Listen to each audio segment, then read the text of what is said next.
तेंदुए का शिकार, शेख चिल्ली की कहानी।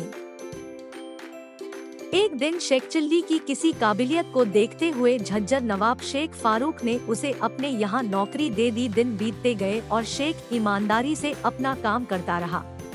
एक दिन नवाब शिकार खेलने के लिए जंगल जा रहे थे। उन्हें शिकार के लिए जाता देख शेख ने कहा, महाराज मैं भी आपके साथ आना चाहता हूँ।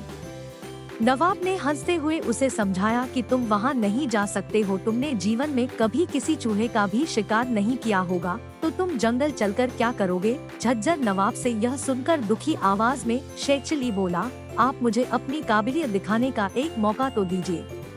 नवाब ने उसकी जिद देखकर शेख चिल्ली के हाथ में भी एक बंदूक थमा दी। अब सभी एक साथ कालेसर जंगल की ओर बढ़ने लगे। कुछ दूर पहुंचकर सब शिकार का इंतजार करने के लिए अपनी अपनी जगह पर खड़े हो गए। नवाब साहब ने शेख चिल्ली को अपने साथ खड़े रहने को कहा। तेंदुए को फंसाने के लिए पेड़ पर एक बकरी को बांध रखा था, फिर भी 3 घंटे तक तेंदुआ वहां आया नहीं। इतने में चिल्लाते हुए शेख चिल्ली ने पूछा कि कहाँ गया तेंदुआ, अब तक आया क्यों नहीं। नवाब के पास में ही खड़े एक शिकारी ने कहा कि तुम चुप रहो, वरना सारा काम बिगाड़ दोगे। इतने में ही शेख चिल्ली मन में ही ख्याली पुलाव पकाने लगा। उसके मन में हुआ कि 1-2 तेंदुए का शिकार करने के लिए इतने सारे लोग यहाँ आ गए हैं। आए सो आए, लेकिन एक भी तेंदुए को ढूंढने के लिए नहीं गया।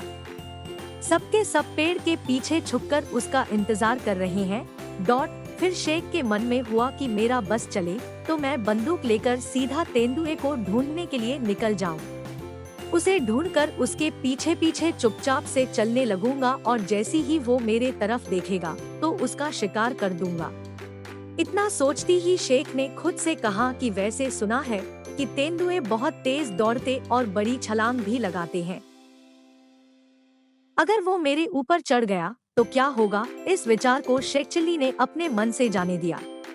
उसने कहा कि क्या हुआ अगर वो तेज दौड़ता है, क्या मैं उससे कम हूँ। जैसे ही वो मेरी तरफ दौड़ेगा मैं अपनी बंदूक चला दूंगा, लेकिन ऐसे पेड़ के पीछे छुपकर और बकरी की जान को खतरे में डालने से क्या होगा। सबके सब यहाँ डरपोक हैं। तभी जोर से बंदूक चलने की आवाज आई। आवाज सुनते ही शेख चिल्ली चिल्लाया, तेंदुआ मर गया। सब लोग पेड़ के पीछे से बाहर निकल आए। उन्होंने देखा कि बकरी जैसी की तैसी ही पेड़ पर बंधकर घास खा रही है। कुछ दूर उन लोगों ने नजर दौड़ाई तो तेंदुए को मरा पाया। सबको लगा कि शेख चिल्ली ने ही तेंदुए का शिकार किया है। सबने शेख चिल्ली को बधाई दी। सबसे वाहवाही मिलने पर शेख चिल्ली खुश हो गया, लेकिन उसे खुद समझ नहीं आया कि आखिर तेंदुआ मरा कैसे। इस कहानी से हमें यह सीख मिलती है कि कभी-कभी ऐसे लोग भी अपनी काबिलियत दिखा जाते हैं जिनसे कुछ उम्मीद नहीं होती है। किसी वजह से किसी को कम नहीं आंकना चाहिए।